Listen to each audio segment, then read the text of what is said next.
Hello, welcome back. I'm in the man cave today. This is our garden room. It's hidden away at the bottom of the garden, and yeah, the boys are down for a nap. Jack, my husband, is watching the camera inside, so I have snuck away in the man cave to do some Christmas planning. So grab a cup of tea, let's get cozy, and we will dive right in. Christmas time. So I wanted to talk today about how I've simplified Christmas over the years. Now I want to start by saying I love Christmas. I am such a fan of Christmas. It's my favourite time of the year by a long shot. I'm a winter girly at heart, and yeah, Christmas is just everything hoogly, cozy, and yeah, love it. But I simplified it massively to make it easy and really enjoyable.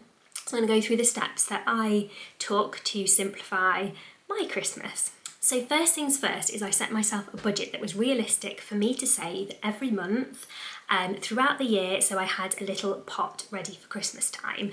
Now if you've seen my budgeting videos, you'll see that I've been off on maternity leave and I've only been budgeting £30 a month for this. I think I used to budget £50 a month when I was working, but again, we don't spend huge amounts. That covers meals out, everything like that, and gifts for my family as well. And it just takes the stress out of December on the run up to Christmas, thinking, oh, I need to be buying gifts and I'm having to use my disposable income to do that. I'm not, I've got a bucket, it's all set up, ready to go. So the first thing that I looked at was everybody that I was buying gifts for. Me and my husband split it, so he shops for his side of the family and I shop for my side of the family, and that's always worked really well for us, so we keep it that way now. And I looked at everyone in my family that I was buying for, and I was buying for some friends as well, and I reached out to friends and I said, look, I'd rather go for a Christmas drink, a Christmas lunch, a Christmas walk, and just see you than spending all this money on gifts. We don't really need anything else. Does that work for you? And of course all of them came back and said yes, absolutely. I'd much rather just see you for Christmas and not have to spend any money on gifts, because everyone has so much shopping to do anyway. And then with my family, we found that we were just exchanging lists. So I'd say, here's my list, this is everything that I want. And then they'd say, here's our list, this is what we want. And you just pick something and buy them something. And it was almost more of like a money exchange than like a thoughtful gift giving process.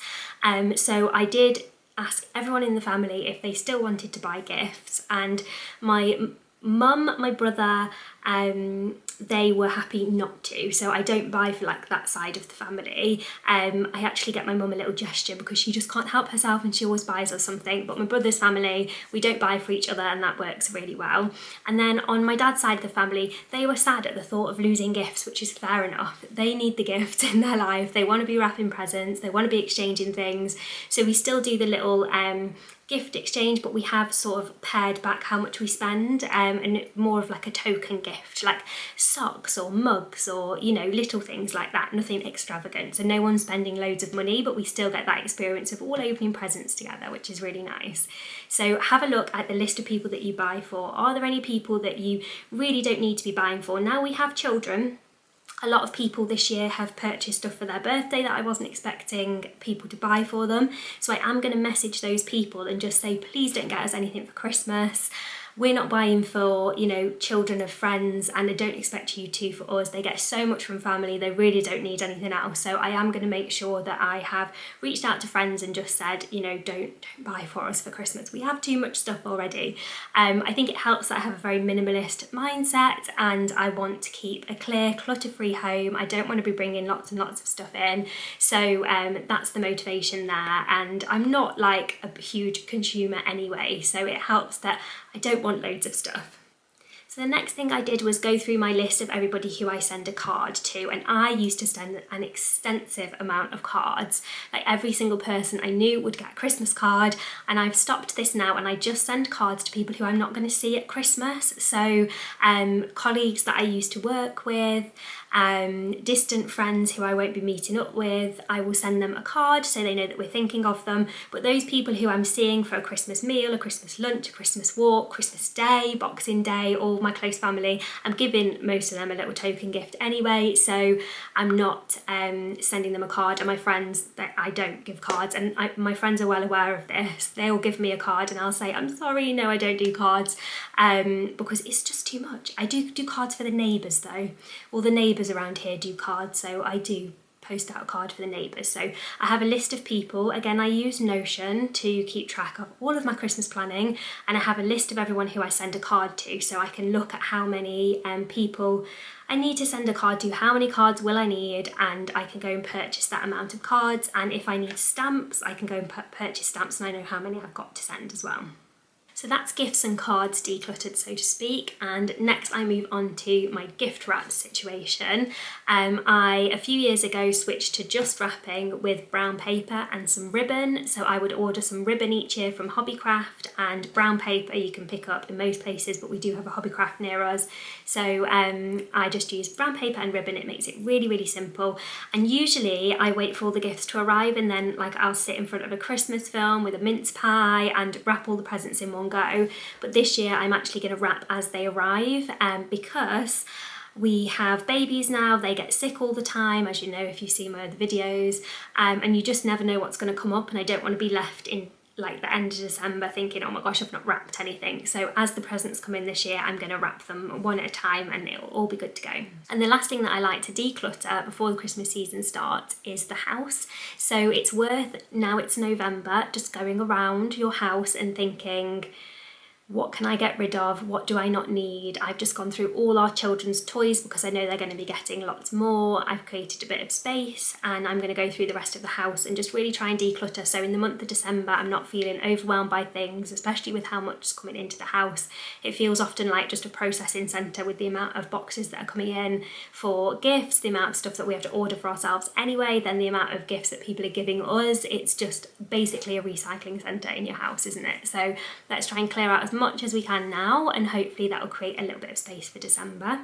And whilst you're decluttering the house, have a little look at your Christmas decorations. If they're in the loft, maybe get them down so you can check through them and then just put them to one side until December. I know some people are decorating in November now, but I just can't get on board with that. I'm a 1st of December girl. And check your decorations. I checked mine before I put them away last year, just did a bit of a declutter of anything that I didn't want, and just kept the ones that I really love. We had new lights last year, so I'm pretty sure that they're going to be working, but it's always worth testing your lights before you want to put your decorations up. And now moving on to Christmas traditions, and this is really the heart of Christmas and what Christmas means to me. It's not the gift giving and receiving and spending lots of money. It's more about the wholesome events and time spent with family and, you know, food. Obviously food. So I like to plan ahead for any events that are coming up for the season, so I have them all in my calendar, and if I want to book anything extra, then I will get on that now. So I've already booked us onto the Santa train for December with the boys, because that's something that I would really like to do. There's a little farm next to us where they do a train to go and see Santa. So we've booked them onto that, and those things you have to book really early. I booked it in October. So yeah, if there's any special events like that that you want to book, plan ahead. And then I think about outfits as well. So if I'm going out for a dinner or anything, have I got a Christmas outfit? If you're hosting Christmas Day or you're going out for Christmas Day, are you going casual? Are you wearing something nice? Just have a little think ahead. Do you have your clothes that you want in the wardrobe, and do you need to buy anything? For me, I've just got one sparkly dress that I wear for the whole season, keep it nice and simple, and I've got lots of cozy jumpers, so I am sorted. And lastly is food and recipes. So I like to keep all of this in Notion as well. So the main thing that we do is our Christmas cake. We do this every year, usually at the start of November, which is now, so I need to go and get the ingredients this weekend. We start to soak the fruit, and then you have to feed it for weeks. People start it in like September or October, but I'm not that organised. It's always November for me, and ours still tastes all right anyway. So the Christmas cake is the big one, and then we do host Christmas Day at our house, so we have a list again, which I've kept from last year, of all the food and drink that we'll need to buy, and any non-perishables we'll start to buy on the food shop now that will last, so to spread out the cost for us. It just keeps it nice and simple. We know what we're doing. It's just being organised and not leaving things till last minute, I think, takes a lot of the stress out of Christmas. That is all for now. I really hope that those tips help you to simplify your Christmas as well, and that some of it resonated with you. Please let me know in the comments below if you have any other ideas that I can implement. I'm hoping to share more with you over the coming weeks of how my Christmas planning is going, how my shopping is going, and of course decorating the house for Christmas. So please subscribe if you'd like to see more, and I'll catch you in the next video. Bye!